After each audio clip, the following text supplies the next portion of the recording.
minutes ago, the Middle East was rocked by one of the deepest, most terrifying attacks in recent memory. Iran has launched its 22nd deep strike mission, sending shockwaves across Israel and the world. People were having dinner, others were asleep, some were tucking their children into bed. And then, time to grab your helmet, time to say goodbye. Your house is gone, your school is gone, your hospital is gone. This isn't just breaking news. This is the harsh truth of war unfolding in real time. Please stay with us for the next few minutes, because what you're about to see will leave you speechless. This was not a random rocket attack. This was a calculated, multi-wave missile and drone assault launched deep into Israeli territory. According to sources, this marks Iran's 22nd retaliatory strike in the past 2 weeks, following the U.S. and Israeli strikes on Iran's nuclear sites. Over 50 drones and ballistic missiles were launched, targeting every corner of Israel. Can you imagine the fear of being woken up in the middle of the night by the sound of sirens, and knowing that your life could end at any moment? Here's a quick breakdown of the impact so far. Targeted: Tel Aviv, Haifa, Jerusalem, Beersheba, and even the Golan Heights near the Syrian border. Hospitals, power stations, schools, kindergartens, gas stations, bomb shelters, Holocaust remembrance sites were all hit. This isn't just about military infrastructure anymore. This is about instilling terror into the everyday lives of Israeli citizens. At least 3 civilians dead, 27 injured, more trapped.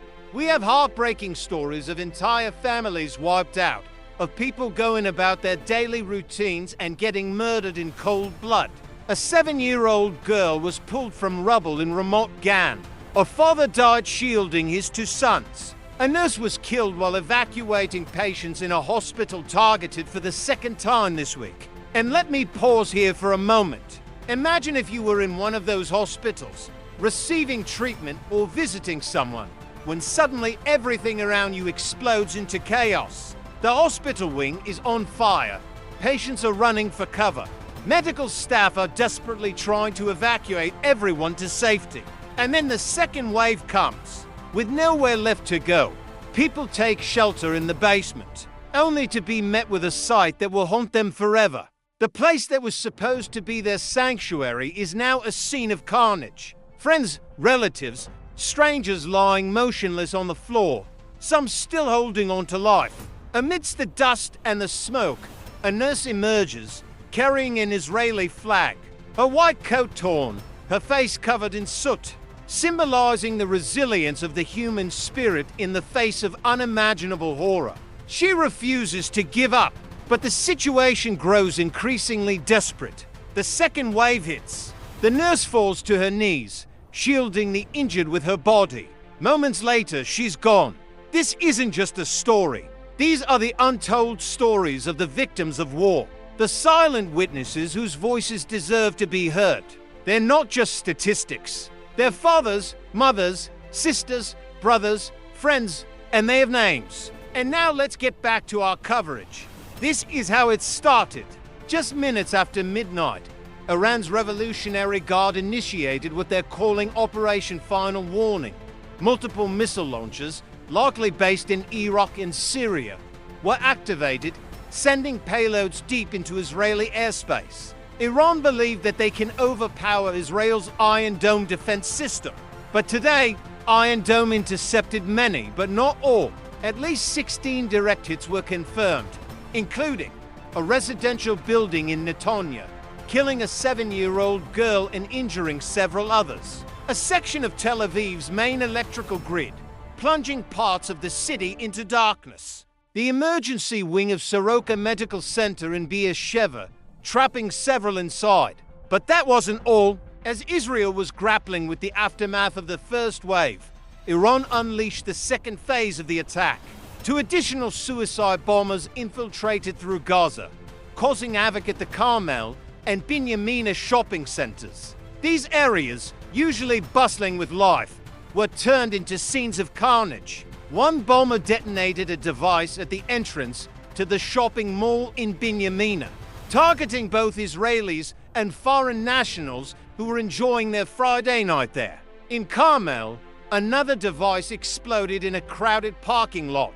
Cars were engulfed in flames, debris scattered everywhere, and the streets were quickly filled with ambulances and emergency services. All the while, Iran's drones were in the air, hovering over Israeli cities like ominous specters. Their payload, who knows what horrors they might carry. While Iron Dome shot down most of the missiles, they weren't 100% effective. Some reports indicate that a missile landed on a school in Jerusalem's Katama neighborhood, causing extensive damage. Another possible impact point was near Holon, south of Tel Aviv. The streets were empty. Homes and businesses were destroyed. Some of the missiles landed just a few miles away from Ben Gurion Airport, one of the busiest airports in the region. Travelers were forced to take cover, abandoning their flights, their vacations, their lives. It didn't matter if you were in the air, on the ground, or at sea. This attack was designed to touch every aspect of Israeli society. Israel responded swiftly, launching strikes of its own on Iranian positions in Syria. But the shadow of fear still looms large. Will there be a third wave? How much more can the people of Israel endure? Now let's talk about the larger implications of this event. The death toll continues to rise, and with each new victim, the emotional toll on the nation grows heavier. But amidst the sorrow, questions arise. Why did this happen? What led to this point of escalation? The answer, a complex web of geopolitical tensions that have been simmering for years. You see, the conflict between Israel and Palestine runs deeper than many realize. Decades of mistrust, violence, and occupation have created a tinderbox of anger and resentment. Then came the nuclear issue. When Iran embarked on its nuclear program, Israel saw it as an existential threat. The fear was palpable. Would Iran use nuclear weapons against them? Would they empower their proxies like Hamas and Hezbollah to do their bidding? This fear pushed Israel to take matters into its own hands. On Monday, April, in a daring operation, they struck the Karish gas field off the Mediterranean coast of Lebanon, reportedly destroying several platforms. But Iran wasn't going to take this lying down. The retaliation was swift and severe, and today we've witnessed the grim consequences. However, there's another piece to this puzzle: the international stage. As the world watched this unfold, many questions surfaced. Where is the UN? Why hasn't the international community stepped in to mediate? Is this the new world order where might is right? The silence from world leaders was deafening. Even as the body count rose, few came forward to condemn Iran's actions. It was as if the world stood by with the power to stop the madness, but chose not to. Looking ahead, the situation remains precarious. With each passing hour, the need for a solution becomes more urgent. Lives are shattered, families torn apart, economies crippled. The longer this continues, the greater the damage. So what's the way forward?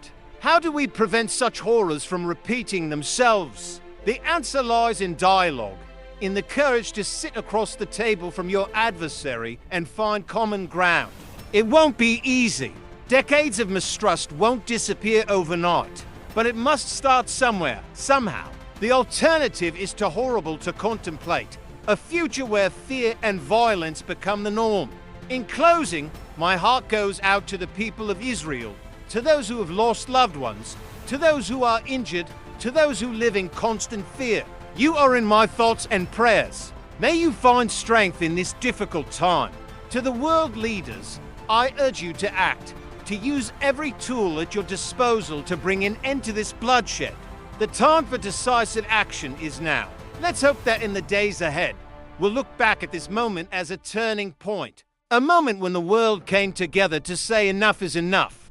Let's build a future where peace, not bombs, is the guiding light. If you found this report important, please like, share, and subscribe to stay updated with uncensored, real-time global news. Thank you for watching. Stay safe.